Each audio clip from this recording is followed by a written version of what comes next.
Dhugaan qallatti malee bakki ishee hin cittu jedhan.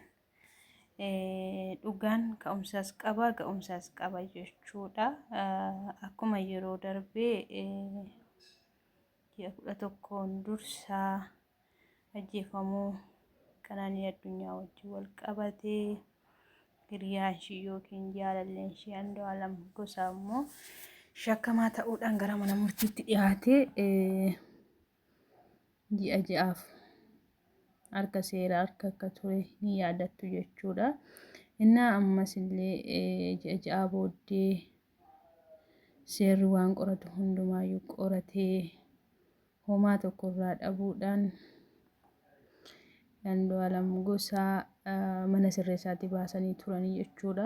Inni akkasumas ammas oduu wanti haaraan wanti dhaga'amaa jiru erga mana sirreessaatii ba'ee booddee Andu'aalam Gosaa jaalallee koo dhabee maatii isheellee dhabuu hin qabu jedhee abbootii gadaa fi abbootii seeraa artiistota namoota bebbeekamoo qeewarraa Qananiitti erge jechuudha jaarsummaadhaa fi yeroo muraasaaf wajjin deddeebi'anii jaarsummaa kana fudhatanii turanii garuu gara boodarraa marsaa 8f jaarsummaa kana taa'anii turanii garuu marsaa arfaffaa fi isa dhumaa irratti hin hirmaanne jechuudhaan warroonni abbootiin gadaa yookiin sirna abbaa gadaatii fi duudhaa Oromootiin araarsuuf turan jechuudha. Qannoo korgan dhabee maatii isheellee wajjin adda ba'uu hin qabu.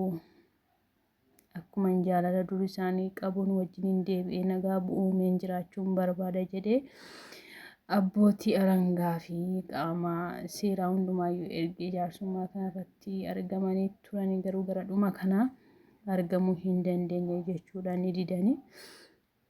Innaa kanumaan wal qabatee bakka akka Andu'aalam yaadeef hin taaneef jechuudha. Inni nagaa buusee bakka wajjin jiraachuu barbaade kabajaa wajjin jiraachuu barbaade garuu san hundumaayyuu hin taaneef jechuudha. Sababii shakkiin ammallee keessa isaaniitii hin dhumnee hin qulqulloofnee fi dhuma kana irratti argamuu fi dhiisanii jechuudha. Innaa akkasuma abbootiin gadaa eebbisanii gaafa sadhumaa dirqama eebbisanii nagaa buusuudhaaf harka wal fuusisuudhaaf marsaa 8ffaa gaafa taa'anillee hin didan jechuudha warri maatiin Andu'aalam Gosaa bakka haala inni itti eegee fi haalli isa simate waa biraa ture jechuudha. Kanaaf baay'ee nama gaddisiisa.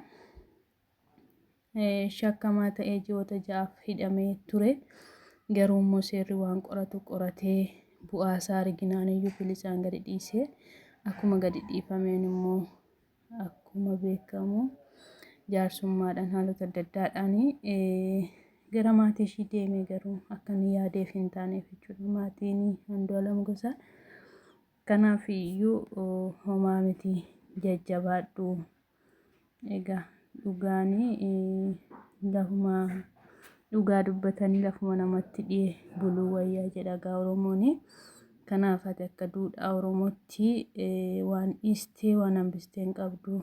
Kanaaf iyyuu seenaa addaa galmeessiteetta galatoomisin jechuun barbaada. Abbootiin gadaa lafa sanarratti argamanii yeroo dheeraadhaaf deddeebi'anii nama kana walitti araarsuudhaa fi dhugaasaa kana ba'eef bakka namoonni hundumtuu hubachuu fi qaba jedhanii wajjin dadhabaa turanillee abbootiin alangaa abbootiin seeraa hundumtiyyuu akka duudhaaf seera Oromootti jechuudha kabajaaf jaalalaan maatii isheetti deddeebi'aa turanii garuu kana hundumaa irraa fudhachuu hin dandeenye jechuudha. Kanaaf amma haa ta'uyyuu malee qaamni seeraa fi abbaan gadaa bilisaan Andu'aalam Gosaa eebbisee gadi dhiiseera jechuudha. Achirratti namoota bebbeekamoodhaa fi abbootii gadaa, abbootii amantaa fi artistoota ciccimootu iddoo sanatti argame jechuudha. Kanaaf iyyuu baay'ee tokko